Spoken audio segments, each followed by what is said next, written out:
Hello and welcome to Profiles in Risk. This is your host, Tony Cañas, with my mobile setup today.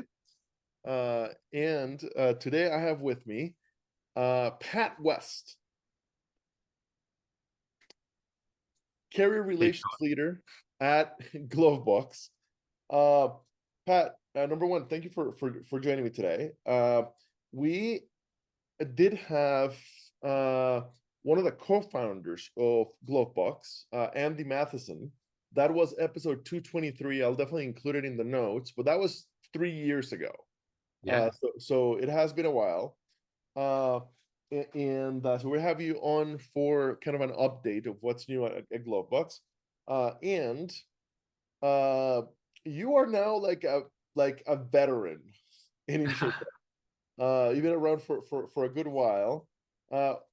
Also, I know that you are very active in the Insurtech spaces within the app and website formerly called Twitter. What is the Twitter handle so that people can follow you? At HedgeQuote, HEDGE, HedgeQuote dot Perfect. not say .com, but just HedgeQuote. That's funny that you've never changed the tag. So yes, so Pat founded HedgeQuote, then was a general manager at Be Atomic, and is now at his third Insurtech at GloveBox, and also prior to that, State Farm agent for a little bit. So Yeah. truly a veteran of our space. So if I remember correctly, what GloveBox does, other than bring people dressed in astronaut suits to different conferences and get beach lounges or beach cabanas at Insurtech Connect, if I remember correctly, basically it started as a electronic insurance card. Is that halfway accurate, or is my memory horrific? I'm so new. I'm scared to go there with like where it was. But to Okay, me, perfect. where Let's I do the other think way around.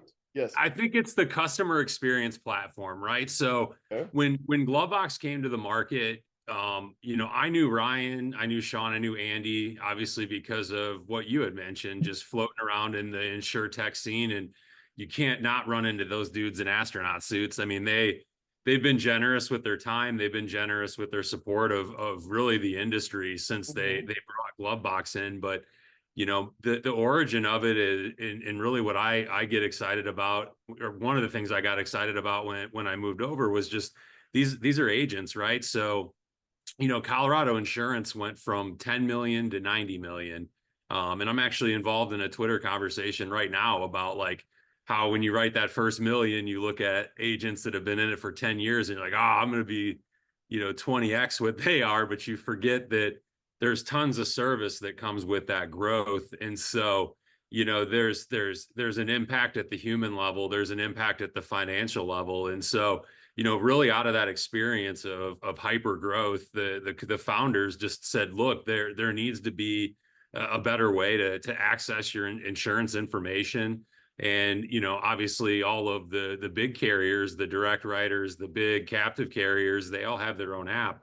The independent channel didn't have anything like that, right? And so a lot of times if you were doing anything, you were representing 12, 15 carriers. And if you wrote with one of them that had an app, you would maybe have your customer download it, but you didn't have a white label solution. You didn't have something that had your agency on it that directed people to your professionals to get stuff done, right? And so, as the years progressed, they built that product. They launched that product, and then, continued to refine it to the point where, it has personal lines, commercial lines that you can cover inside of it.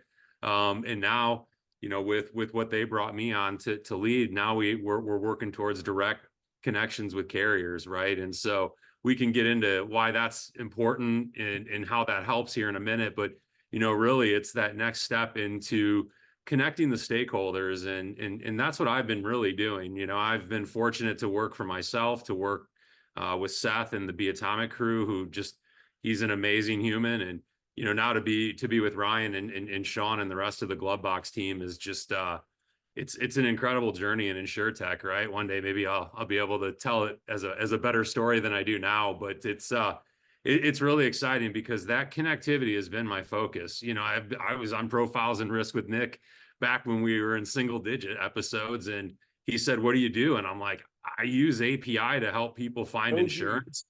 Yeah, right. I help people, you know, I use API to help people find insurance. And if I can't do that, then I'm connecting them with one of the insurance agents, one of the IAs that I know. So yeah, I would say that, you know, they really took, I would say, as mature of a roadmap and a realistic of a roadmap as possible. Like they wanted to get really good at what they did on the original GloveBox, the flagship platform, and now we have, you know, 600 plus agencies, 2.5 million policyholders on the platform.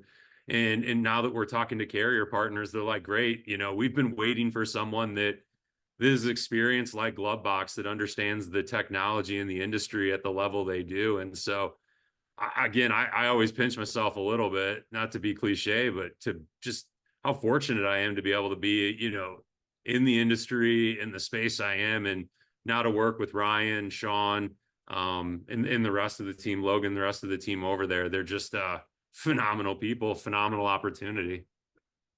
Fantastic. So basically, white labeled app for independent agents. Um, Deeply necessary. I think everybody agrees on that, and that was difficult for independent agents to do. Uh, so why is it so important for it to have a direct connection to the carriers? And there's thousands of carriers. Oh yeah.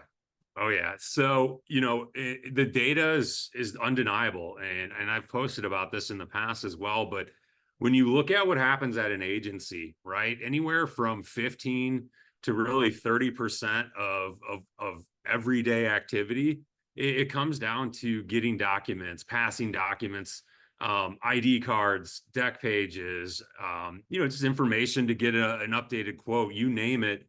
We're really just pushing paper around all over the place. And, you know, now in the job market, I think we all understand that wages are high. People are, you know, ideally people are getting paid well, and Account I'm man, all for that.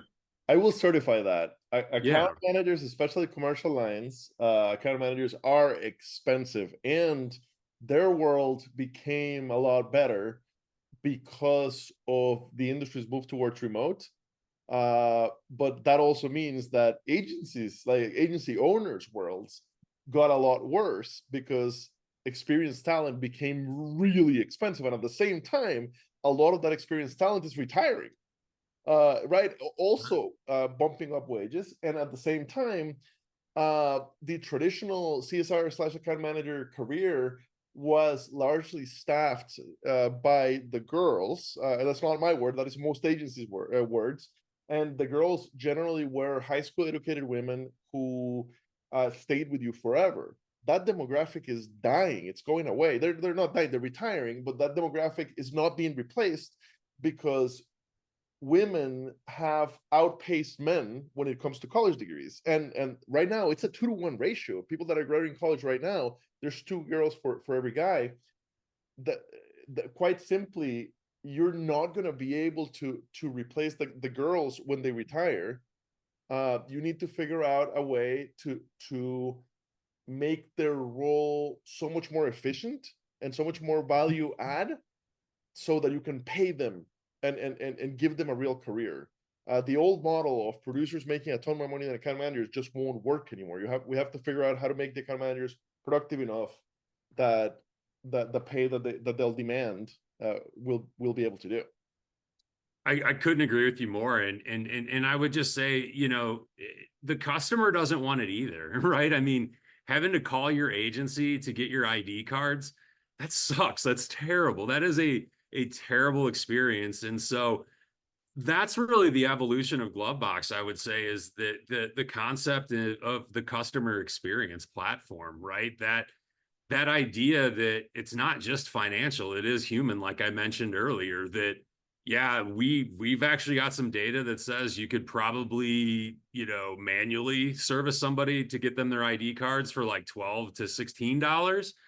And if they do it on the self-service side, it's literally pennies, 8 cents, something like 8 cents against, $12. And so I say you match the financial side with the human side, which is, my family does a lot of road trips. Like I'm your typical, I tell this story a lot, but I'm your typical Midwest dad where like if I got a tournament in Southern Ohio, 7 hours away, I just get in the car, like we're there, right? Like and if I need my ID cards, like I need them at 7:45 on Friday when all the agencies are closed. And so like as a customer, I have that expectation that I can grab my documents when I need to, right? And so that mix of, I would say that balance is kind of the reality that we're facing here. And ultimately what we want people doing is we want people in revenue generating conversations, right? Not necessarily just like, oh, they called in for ID cards, I should pivot to life insurance. I'm not saying you shouldn't. I'm not going to go that deep into it, but again, put yourself in the shoes of the person calling in who's like, hey, I don't have this document that I need. Maybe I'm buying a car. Maybe I'm looking at buying a house. Maybe I'm selling something. Who knows? But that ability to, again, go in and self-service. One of the things we're preaching right now, and the data's showing, again, it's undeniable, is that people actually have more affinity to your brand the more you facilitate access to documents, access to self-service, so that when things do hit the fan, right? Like I always say, like you crash your Tesla into a Tesla sign, and then you hit a bunch of Teslas on the Tesla dealership lot. Like you need to talk to a human. Like you don't want to just chatbot that reality, right? And so exactly what you said. One, those people aren't willing to do that work anymore. If they were, it's almost unaffordable. But let's face it, some of my favorite people in the insurance industry, some of the most profitable relationships I've ever had in the industry were with females that had been in agencies for years, and they knew how to sell. They knew how to take care of people. But one thing you'd never catch them doing was that like basic work that like, oh, I mean, of course they would get your ID cards if they needed them, right? But every time they were like, hey, have you when I was at State Farm, hey, did you download the State Farm app? You could have done this already, kind of thing. So I really caution people, and it's hard, right? It's hard to have that conversation. You probably do it all the time too. Hey, like I am actually more likely to stay with you the less that I actually talk to you versus, hey, let's go grab a drink, let's go grab a beer. That's how we traditionally build our relationships with people, right? But we're not trying to be best friends anymore with people. We're trying to be a service provider. We're trying to be an insurance professional. And so, yeah, that customer experience platform, that evolution from just having access to things that are important like ID cards, all the way through like, hey, trucking, contractors, super high touch industries. If those people can pull out their phone, show their information, they can get their job done faster. And now that evolution we're at now is that real-time stream, right? Like we're in a blockbuster environment, believe it or not, when it comes to documents. I have to manually download those from the carrier, put them into my AMS, and then anytime a customer calls in, I've got to email that over to them and hope that they don't lose that email. What we've done is, and we did it with Acuity, it's live with Acuity. We've got an integration with Majesco that's coming out here as well. But it's like streaming on Netflix, getting those documents in place so that they're in the customer experience platform, they're in the GloveBox app. We've literally taken 15% of everything that an agency does and we put it into the customer's hands. And again, like I mentioned a minute ago, that's what they want anyway.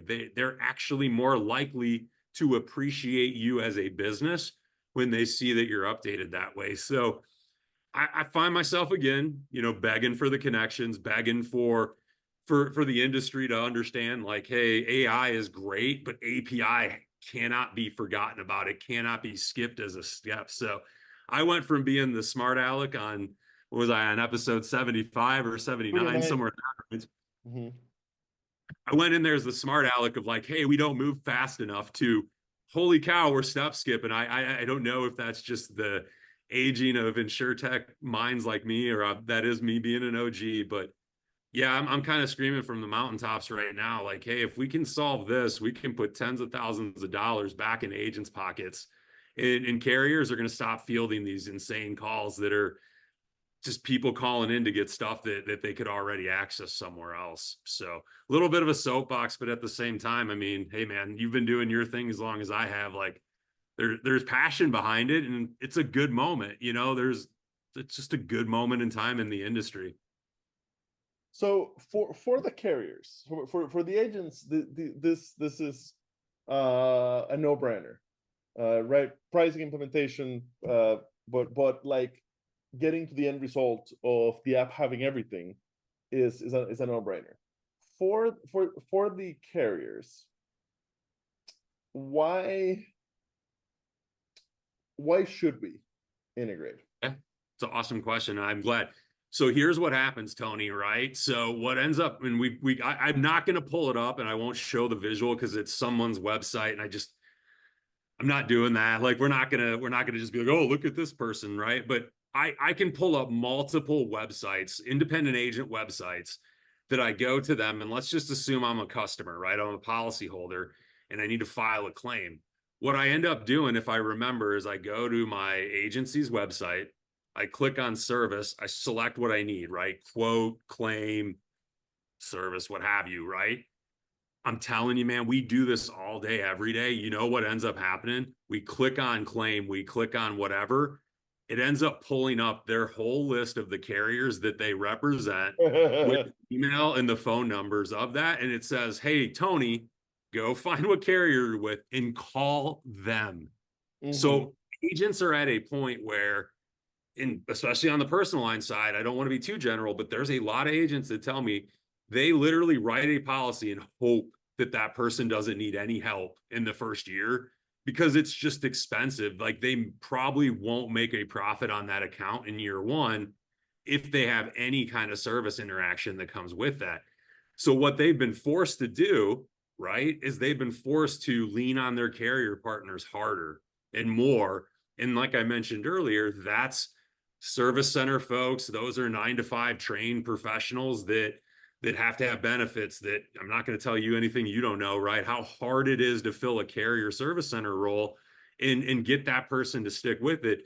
What's actually ending up happening without GloveBox, without what we're doing, is more service calls are going directly to the carrier, right? So we go to carriers and say, number one, 96% of carriers don't download eDoc through eDocs, right? So there's no exchange of that documentation that actually goes. Like it's all manual, like I mentioned before. So again, just assume 96% of anybody that's at a carrier that's hearing this, you've got a big issue that you know is not fun and super inefficient. But the secondary part of it, and it's the exact same pitch that we're showing agents, is like, hey, look, if they're not going to have a customer, if they're not having a self-service option here, they're going to call your agency and it's going to cost you more to take care of them. Mm-hmm. That is exactly what happens at the and for the carrier as well. Because again, agencies are overwhelmed. Agencies are constantly recruiting. They're constantly trying to grow. And so we just in this market, the way that things are, we can't afford to have a lackluster customer experience. Like if nothing else, like can't we just take care of people quickly, efficiently, and in the way that they want to, right? Okay. Um, what what is the implementation like for the carrier? So, if I'm Safeco, Liberty Mutual, Nationwide, or Westfield, or whoever, uh, and I'm like, yes, this makes sense. It is a pain how many calls I end up getting. My call centers are getting more expensive to run. Uh, we definitely want to, we are committed to the independent agency space, the channel. Uh, so yes, I want to be a part of this. What does the implementation look like? How painful is this going to be, along the fact that I have 6 other transformations going? Yeah, I mean, I have to come live with the CEO, right? So I have to move in with the CEO first and no. It's that's an I mean, again, I think that's a perfect question because it's the reality of what of a lot of the other things that are out there, right? And so I say this sincerely, right? I appreciate the fact that you kind of told people on the front end. I've been in insurance for a while. Like I'm not showing up to the scene with like this bright idea I'm going to try to pump. Like I've been around a little bit, right? And so I always tell people like we've genuinely, purposefully, right, gone out of our way to make this a low-hanging fruit opportunity, right? And props to Acuity. Acuity deserves a lot of credit, right? They're, again, lots of reasons. They're a very smart team, but like, hey, we love agents. If you show us how this helps agents, we will do this. That's Fantastic. essentially the conversation. That is so awesome. That is that it matters, and it matters to agents, believe it. And you know that. I mean, you talk to them too. That matters, right? But we meant this to be low-hanging fruit. And what I meant by that was we didn't want to come and say, hey, let's find out in 25, 26 when we can get on your roadmap, because we know you got to go 3 departments, in a circle of 3 departments to get this approved, everything like that, right? So I would say that the cost is intentionally low. It's research to stay inside of departments, right? Ideally, an innovation team, a development team, kind of depending on who does this type of work in each carrier, they shouldn't really have to look too far out for the actual funding financing side. It's purposely meant to be in that range. But we talk about it, 8 to 10 hours tops, 8 to 10 hours tops to get this thing turned on if we're directly connecting with you, right? Now, if you're on Majesco, if you're a Majesco partner, we can do that. And, I'm not going to go out.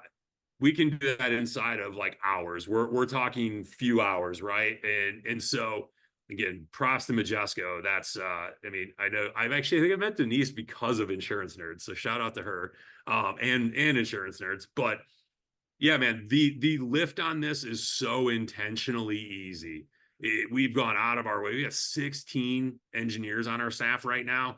So like we are, again, experienced, we're resourced, and we even have, again, live people in there. So yeah, intentionally on a pricing standpoint and intentionally on a time commitment, we went out of our way to say, look, you could have a full roadmap, you could have all these different things going on, and we could still find a way to do this inside of your existing roadmap just because of the minimal lift, right? And I say 8 to 10 hours, like, that's just because our team's getting better and better at it. Like they're miracle workers. They'd probably be mad I said it that way, but like they really do. So minimal, intentionally minimal lift. I'll say that for the fifth time, and then I'll stop. Right. So basically, direct connection to Majesco.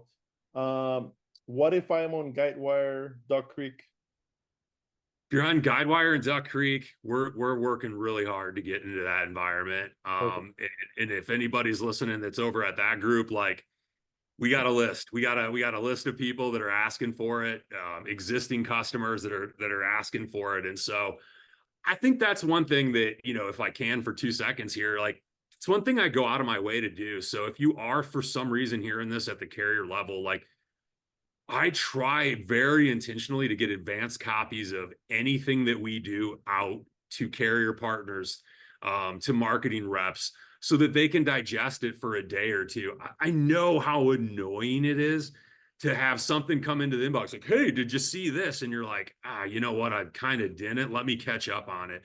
So I have a very focused goal on LinkedIn, especially, which is to just be like, hey, of course I want you to come on our platform, and of course I want you to buy from us. Like that is, no, I don't think we're all in sales, right? So of course I'm going there. But my first step in developing the relationship is that it's, hey, can I just get information to you so that you're ahead of the game, so that you continue to be a trusted advisor to the agencies you represent, or the territory managers that come to you with innovation ideas, right? So yeah, I mean, again, it's trying to stay ahead of that. It's trying to get in front of those people. And then again, the business case, we build a really solid business case on the back end of everything, right? So we're not asking anybody to do this because it's like a cool thing that all the popular people are doing. Like we went through that at stage of Insurtech already. It was fun, but it didn't last very long, right? I mean, we come back with a ton of data, and again, a list of people that want to utilize it. So Duck Creek, Guidewire, we have tons of respect for them. We're aggressively working with them and trying to get this to work at that level, I should say. All right. I'm taking a look at the website. So premium agency branded iOS and Android apps. The client hub looks really cool. Integrated agent platform for the backend, direct carrier connections, which is what you're working on. I very much like the fact that the pricing, at least for agencies, is open, the transparent. It's posted. That's fantastic. And also, I really have always really liked about GloveBox that you guys are not a tech hammer looking for an insurance nail, right? Andy and I can't remember the other brother's name, came from this world, right? That they felt the pain, Oh yeah. and they built something specifically to address that pain, and that generally produces much better technology, as long as you find the right technologies to partner with. But it produces technology that we actually need, and that does something that actually lowers our pain, not just applies technology maybe in the place or in the way that it's really not needed. I think this one's a really easy sell when it comes to what you guys are doing. So we're recording in late July. So spring conference season is over. We're in the thick of summer now.